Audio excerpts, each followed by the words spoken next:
Every year, the Rodney Holder Guns and Hoses Memorial Blood Drive brings in hundreds of donors. In fact, it's one of the biggest donation days of the year for the Hendrick Regional Blood Center.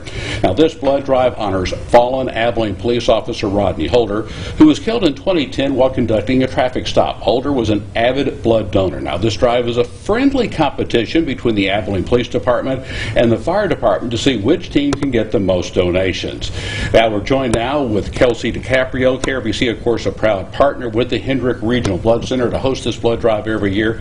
Unfortunately, like many events, we've made the decision to postpone the blood drive due to COVID-19. Kelsey joins me right now, and Kelsey, thank you for being here. And I know this had to be a hard decision to make. This was a really hard decision. We always look forward to Guns and Hoses, and we just wanted to make sure that our donors and the staff had this, safety in mind and took care of everybody, because we need this blood drive. We rely on this blood drive, so we found it best to postpone. Now, this one brings in hundreds of donors every year. Talk about how important this blood drive is for Hendrick Regional Blood Center. It is our biggest blood drive of the year. We see almost 300 people, and with this year being the 10th year of hosting Guns and Hoses, we really wanted to hit 300 people.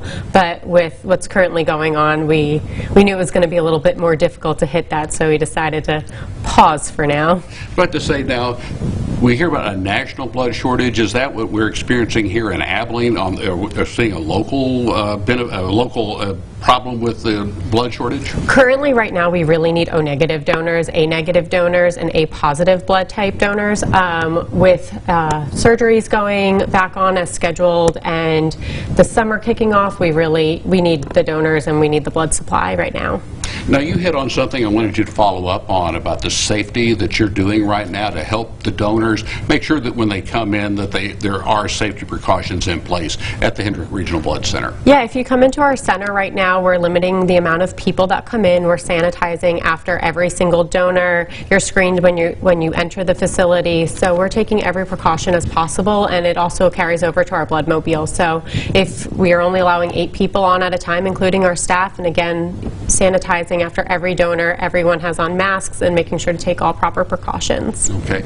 And also, Rodney, of course, was such a big believer in the blood center, and he was an avid blood donor. We mentioned that a few minutes ago. So I know that only had to make this decision to call this off, at least for a little while, even harder. Absolutely, but I think Rodney would want us to make sure that we kept everybody safe. It's part of giving back to the community, so we want to make sure we hit the numbers we want to hit in his honor, but also keep our community safe. And of course, his son was always a big part of this drive as well every year. Yeah, he's a huge part of it, so we're hoping he should be back again this year to help us out.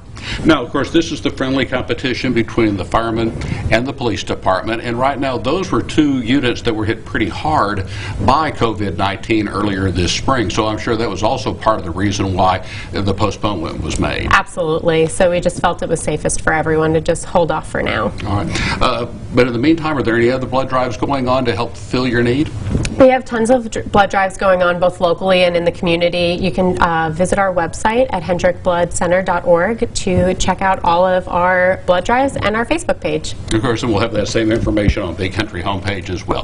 Thank you, Kelsey, for coming in. I know this was a hard decision to call this off, at least for the timing. Any idea when it might be held in the future, or are you trying to keep that open-ended? We have it open-ended. We're just trying to make sure everyone stays safe. Okay, thank you very much, Kelsey. So once again,